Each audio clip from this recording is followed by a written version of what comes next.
Chapitre 1. Emménagement. La station de métro la plus proche m'a appris que j'étais à La Défense. Mais pourquoi donc suis-je là? Certes, j'y étais il y a quelques jours pour un entretien d'embauche pour Ubisoft, mais je travaille encore à Sany, à Maison-Alfort pour le moment. En effet, mon équipe, trop importante, avait été divisée. Une partie restait sur Maison-Alfort, certains avaient eu la chance d'être mutés à Vitry-sur-Seine et avaient accepté la mutation, mais d'autres, comme moi, n'avaient pas accepté, car on nous avait proposé Montpellier et Bordeaux, et l'on avait quitté notre travail avec un dédommagement. Entre le moment où l'on nous avait notifié notre licenciement et le jour J, j'avais postulé à Ubisoft. Ils m'avaient retenu, mais me demandaient de suivre une formation de reconversion, puisque je ne ferais plus des tests biologiques, mais des tests informatiques. Je m'engouffrais dans la station. Moins d'une heure plus tard, je tapais le code de la porte, puis m'apercevais avec horreur que la clé présente dans mon sac ne rentrait pas dans la serrure de la porte. Je décidai donc de sonner. « Bonjour, qui êtes-vous » me demanda l'homme qui ouvrit. « Tilly, j'habite ici. » « Je suis le propriétaire, je ne pense pas. » L'homme d'une cinquantaine d'années me claqua la porte au nez. « Mais alors, quelle porte ouvre cette clé ? Procédons méthodologiquement, me dis-je. Avant d'habiter ici, j'habitais dans un studio vers République. Arrivé au studio, Robert m'accueillit. « Tu rentres tard ?» fit-il un peu surpris. « Oui, désolé. En rentrant, j'ai rencontré une amie et je n'ai pas vu le temps passer. »« Ah, ce n'est pas grave. » Auprès de lui, dans le lit, je sentais mes sentiments se réveiller. « Joyeux anniversaire !» me lança Robert. Ça fait 7 ans et 10 mois. « Joyeux anniversaire !» répondis-je encore un peu dans le coltard. « Au fait, j'ai vu un appartement, ça te dit d'y aller aujourd'hui ?»« Ok, pas de souci. J'appelle l'agence. » Dans la matinée, Robert m'indiqua qu'on avait rendez-vous à 15h. Je me laissai guider par Robert vers le rendez-vous. J'avais un peu mal à l'estomac. Je reconnaissais le quartier où j'étais hier. Je tâchais de cacher ma stupeur lorsqu'on passa le même portail, puis la même porte que moi hier. Heureusement, le propriétaire n'était pas là. D'autres visites nous avaient plu, mais c'était la dernière en date que l'on préférait. On demanda une nouvelle visite à laquelle nos pères vinrent. Ils furent aussi d'accord que l'appartement était bien et l'on fit une offre. Comme la vente du studio se passa assez rapidement, ma mère nous accueillit chez elle le temps de l'achat de l'autre appartement. Alors que les démarches allaient se finir, le propriétaire demanda à rester 1 semaine de plus dans l'appartement. On fut obligé d'accepter. Chapitre 2. Complications. Cela faisait maintenant 5 mois que l'on était dans l'appartement. J'avais pu faire un team building avec l'équipe dans un escape game. Olivier, avec lequel je m'entendais bien, avait été invité à en faire un autre avec des amis, et il me proposa de venir. J'y rencontrai Inaya, avec laquelle j'avais une sacrée ressemblance, malgré notre différence d'âge, et un ami à elle, Roux. Depuis quelque temps, on avait l'impression que des aliments partaient plus vite qu'ils ne devraient. Un matin, je décidai de prendre en photo l'intérieur du frigo. Le soir, je filai le regarder, mon téléphone à la main. Je m'accroupis devant et m'aperçus qu'il manquait 2 carottes, et la quantité de salade avait baissé. Je refermai le frigo et tombai sur mes fesses, perplexe. Je finis par appeler ma mère. « Salut maman, je te dérange pas ?»« Non, pas du tout. J'aimerais juste savoir, toi ou papa, êtes-vous passé chez moi dans la journée ?»« Non, pourquoi donc ? Je m'aperçois qu'il manque 2 carottes et de la salade par rapport à ce matin. »« Tu es sûre ? Tu as peut-être mal regardé ce matin. » J'ai pris une photo. « Ah, et les parents de Robert ? Je lui demanderai. »« De toute façon, vous n'avez pas perdu vos clés récemment ?»« Non, rigolai-je. »« Je vois mal des cambrioleurs vous te voler des légumes, » me dit ma mère en éclatant de rire. « D'accord. Bonne soirée, maman, dis-je en rigolant. » Lorsque Robert rentra, « Ta journée s'est bien passée ?»« Oui, c'était tranquille. »« Et toi ?» me demanda-t-il en me faisant un baiser. « Ça va, je suis juste intriguée. Par rapport à la photo que j'ai prise ce matin, il y a moins de salade et il manque 2 carottes.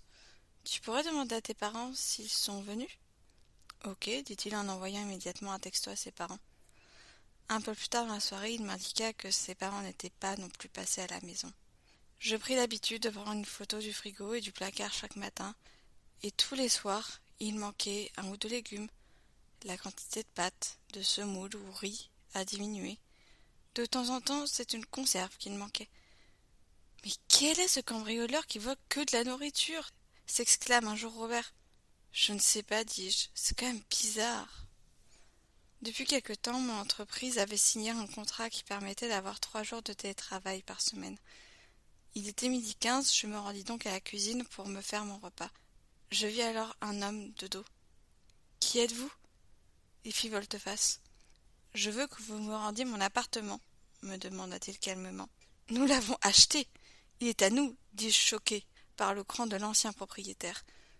Il partit. Je me fis à manger en me disant que ça devait être lui qui avait pris dans notre nourriture. Dommage que je ne lui ai pas demandé.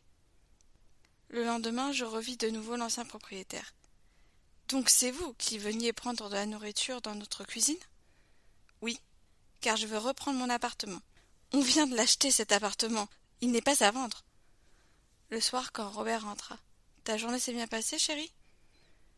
Oui, et je sais qui est notre voleur de nourriture. Ah, comment tu l'as vu? S'exclame-t-il angoissé en me prenant les mains. Oui. Il ne t'a rien fait? Non, non, c'est l'ancien propriétaire. Quoi? Mais pourquoi? Il veut récupérer l'appartement. Mais enfin, on vient de l'acquérir. On ne va pas lui revendre. C'est ce que je lui ai dit. Il m'a répliqué qu'il continuerait à venir. Bon, demain on est tous les deux.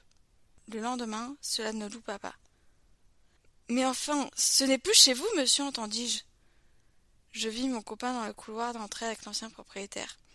Donnez-moi les clés et partez. La porte claqua. Mais il n'avait pas rendu les clés. Au moins, il ne nous a pas pris de nourriture cette fois-ci, me dit Robert. Attends, Olivier, tu peux répéter? Je trouve ta formulation bien meilleure. Ok, merci. Entre les deux slides, tu trouves que laquelle est la meilleure? Ok, j'enlève l'autre. C'est mieux d'inverser ces données? Ok. Et tada! Dis-je après quelques clics. Ah, je me trompe tout le temps sur l'orthographe de ce mot. J'avais pas vu que. D'un coup, je sentis un grand coup derrière la tête. Ti? Ti? J'entendis vaguement avant de sombrer dans la conscience. Olivier était inquiet. Il avait entendu Tilly commencer une phrase sans la terminer. Pourquoi s'était-elle arrêtée en plein milieu et ne répondait plus? Je me réveillai. Ma tête me faisait mal. J'étais assise à l'arrière d'une voiture. Mes pieds étaient accrochés au siège devant moi par une corde. Mes mains étaient libres, mais attachées entre elles. Une assiette avec des nuggets était présente. Je tentais d'ouvrir la porte, mais impossible. Pourquoi ne répond-elle pas au téléphone? Ça fait 2 jours maintenant qu'elle est injoignable. Je vais aller voir la police ce soir. Nous voulons bien prendre note de la disparition de votre collègue, mais comme vous n'êtes pas de sa famille, on ne peut pas faire grand-chose. Bien, merci quand même, dis-je en partant. À l'entreprise. Bonjour Benoît, j'aimerais te parler en privé. J'ai un souci avec une de mes collaboratrices. Je commence une fois dans la salle de réunion. De quel ordre? Cela fait maintenant 1 semaine qu'elle ne s'est pas connectée, pas venue sur site.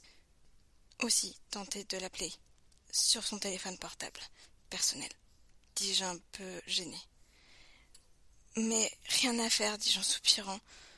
Pourtant, elle m'avait l'air sérieuse lorsque je l'ai recrutée. J'ai aussi eu ce souvenir, mais bon, ça arrive. Si je te suis bien, tu voudrais que je fasse le nécessaire pour abandon de poste. Oui, c'est possible? Je vérifierai, mais je pense que oui. Merci beaucoup. Robert revint le dimanche suivant dans la nuit. Elle n'est pas dans le lit? Peut-être a-t-elle prévu quelque chose? Le lendemain matin. Elle n'est pas rentrée de la nuit? Est-ce que j'ai un message? Même pas. Je lui dirai ce soir que j'aimerais bien qu'elle me prévienne la prochaine fois. Coucou, Ti, comment tu vas? Je demandai en rentrant. C'est inquiétant. Elle n'est pas chez un de nos parents non plus, me dis-je en envoyant un nouveau texto à Tilly. J'entends une sonnerie de téléphone. J'appelle Tilly et finis par trouver son téléphone dans la maison. Bizarre, elle n'a pas pris son téléphone?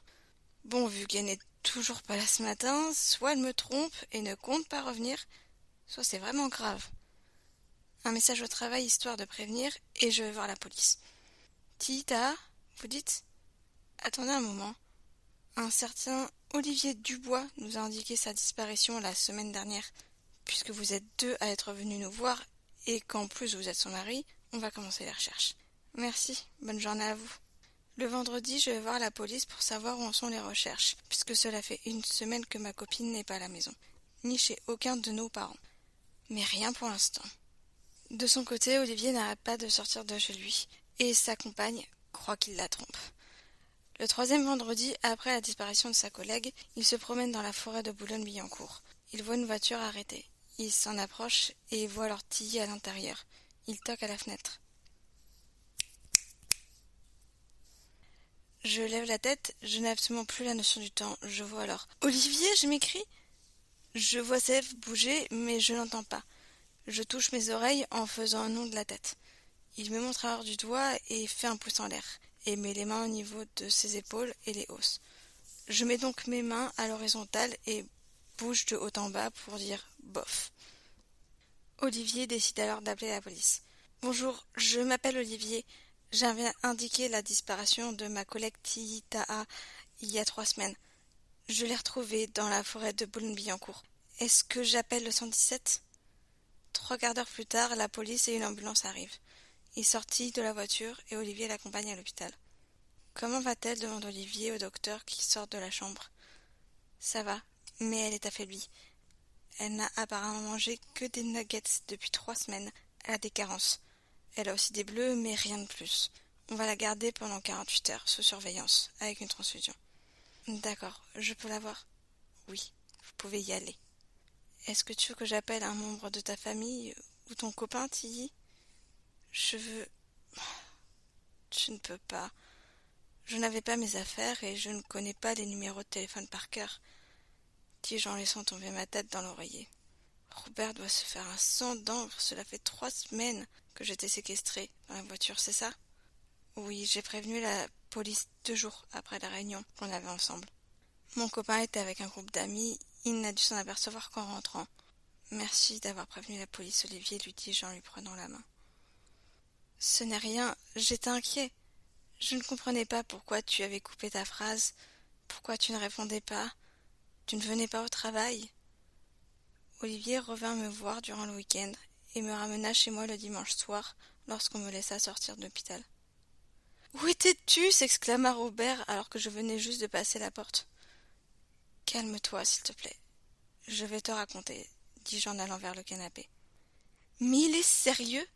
Tout ça pour avoir l'appartement » dit Robert en secouant la tête d'incompréhension. Le lendemain, je reprends mon travail depuis la maison et vais sur site le mercredi et vendredi. Robert remonte le courrier après être allé faire les courses et me tend une lettre. « Quoi » je m'exclame en l'ouvrant. « Qu'est-ce qu'il y a ?»« Je suis licenciée pour abandon de poste, » dis-je abasourdi. « Mais enfin, tu as pourtant travaillé cette semaine. » En même temps, je ne suis pas venue pendant 3 semaines. Ils ont dû déclencher le processus à ce moment-là. Mais ce n'est pas de ta faute. Tu étais séquestrée contre ta volonté. Certes, mais ils ne savent pas, dis-je en haussant les épaules. Lundi, je verrai quand est-ce qu'un RH est dispo. Bonjour Tilly. Bonjour Benoît. Vous n'avez pas pris le recommandé que l'on vous a envoyé ? On vous a donc envoyé une lettre simple pour vous dire que vous étiez licencié. Vous l'avez reçue ? Oui. Que faites-vous ici alors ? Je conteste mon licenciement, dis-je calmement. Mais vous avez fait un abandon de poste en ne venant pas pendant 1 semaine, et vous n'étiez pas plus là les 2 semaines suivantes. Certes, dans les faits, c'est comme ça que vous avez dû le percevoir. Comment sais-je ? Puis, en mettant les bras sur la table et en me penchant en avant. En réalité, j'ai été séquestrée par l'ancien propriétaire de mon appartement et je n'étais nourrie que de nuggets pendant ce temps. J'ai passé un week-end à l'hôpital. J'ai repris le travail la semaine dernière. Benoît me regarde. Je vois qu'il doute. Vous me dites la vérité ? Vous pouvez demander à Olivier. C'est lui qui m'a trouvée. Il est venu me voir les 2 jours où j'étais à l'hôpital. La police me cherchait. Dis-je, ma voix se cassant au fur et à mesure quand je parlais. Puis sans prévenir, je fondis en sanglots. Oh, s'exclame-t-il de souffle coupé. Dire que c'est moi qui ai déclenché la procédure de licenciement alors que... Il fit une pause en mettant sa main devant sa bouche avant de reprendre. Je suis désolée. Je ne savais pas, me dit Benoît, embarrassé, en me prenant les mains. Je vais voir avec la DRH. On doit pouvoir annuler la procédure. Quelque chose. On doit pouvoir faire quelque chose, dit-il d'une voix plus ferme. 2 semaines plus tard, Benoît m'indique que tout est régularisé. 3 mois plus tard, on est convoqué pour un jugement pour notre ex-propriétaire. Le jugement le punit de 20 ans de peine de prison. Chapitre 3. Deuxième enlèvement. Cela fait maintenant bien longtemps que notre jugement a été rendu. Et Olivier a eu le temps de devenir père, et maintenant, cela fait environ 1 mois qu'Olivier est revenu au travail suite à son congé paternité. Aujourd'hui, il a beau répondre « ça va » à tous ceux qui lui demandent par habitude « comment ça va », j'ai bien l'impression que ce n'est pas le cas. Il finit par me demander « Tilly, je peux te parler ?» Je le suis dans une salle de réunion. « Tu te souviens quand ton proprio t'avait enlevé ?»« Oui. Ça fait 2 jours que ma compagne n'est pas entrée. » « Elle ne t'aurait pas contacté, puisque vous entendiez bien. »« Non. Je vais lui passer un texto. Tu ferais quand même mieux d'avertir la police. Tu sais, ce n'est peut-être pas aussi grave que cela a été pour moi. Tu voudrais que je t'accompagne ?» proposai-je en lui prenant la main. « Non, non, je veux pas t'embêter. On était amis, tu sais. »« Certes, mais je veux pas t'embêter, Tilly. » J'ai envoyé un texto à la femme d'Olivier juste après être sortie. Je verrai bien ce qu'elle me dira. Le soir, je vais donc voir la police pour indiquer l'absence de ma femme. Lorsque je montre la photo, le policier arrête de prendre des notes, et je sens qu'il y a quelque chose qui cloche. « Suivez-moi, s'il vous plaît. Attendez-moi ici un instant, dit-il devant une porte. La porte s'ouvre. Vous pouvez entrer. Est-ce que c'est elle ? Me demande doucement la policière. Oui, je réponds d'une voix blanche. Je suis désolée, dit-elle d'une voix atone. La policière me raccompagne à la porte et je rentre chez moi dans un état un peu second. Le lendemain, je vois qu'Olivier n'est toujours pas arrivé alors qu'il est déjà 10h30. Cela m'inquiète. Qu'a bien pu lui dire la police ? Environ un quart d'heure plus tard, je n'y tiens plus. Je m'isole dans une salle et l'appelle sur son portable. Oui ? J'entends une voix atone à l'autre bout du fil. Bonjour Olivier, c'est Tilly. Tu vas bien ? Oui. J'entends toujours avec cette même voix. Ta démarche s'est bien passée hier ? Non. Oui. Comment s'est passée ta démarche hier ? Ça va. Comme tu veux, dis-je en haussant inutilement les épaules. En tout cas, je suis dispo si tu as besoin de parler. Oui. Je raccroche, perplexe. Je n'avais d'ailleurs toujours pas de réponse de la part de sa femme. Est-ce qu'elle le trompe ? Cela expliquerait son étrange comportement. Heureusement, personne n'a l'air de remarquer son absence durant la journée. Alors que c'est le samedi... C'était un appel de qui ? Me demande Robert en me voyant reposer mon téléphone, perplexe. Mon collègue Olivier. Mais c'est incompréhensible. Le lendemain, Olivier m'appelle de nouveau. Tilly, je suis désolée. Je crois bien que j'ai été bizarre ces derniers temps. J'ai eu cette impression. Qu'est-ce qui s'est passé ? Tu veux en parler ? Oui, ma femme. Oui, ta femme. Elle est rentrée ? Je ne l'ai pas eu au téléphone. Elle ne répondra plus au téléphone. Elle ne rentrera plus. Peut-être à toi, mais à moi elle pourrait me répondre. À plus personne elle répondra. Ah bon ? Elle est repartie en Égypte ? J'aurais préféré, soupire-t-il. Je trouve que tu es sibyllin. Je n'arrive pas à l'accepter. Tu pleures ? Un homme n'a pas le droit de pleurer, c'est ça ? S'énerve-t-il. Je n'ai jamais dit ça. Je ne comprends juste pas pourquoi. Tu dis que ta femme n'est pas rentrée en Égypte, mais qu'elle ne rentrera jamais. Elle est où ? Oh non ! Dis-je dans un souffle pensant comprendre. Je reprends après un moment de silence. Ta femme est morte ? Je finis dans un souffle, ne voulant pas y croire moi-même. Oui, oui, me répond-il dans un sanglot. Oh, je suis désolée. Je ne sais pas quoi dire. J'aimerais être près de toi pour te consoler.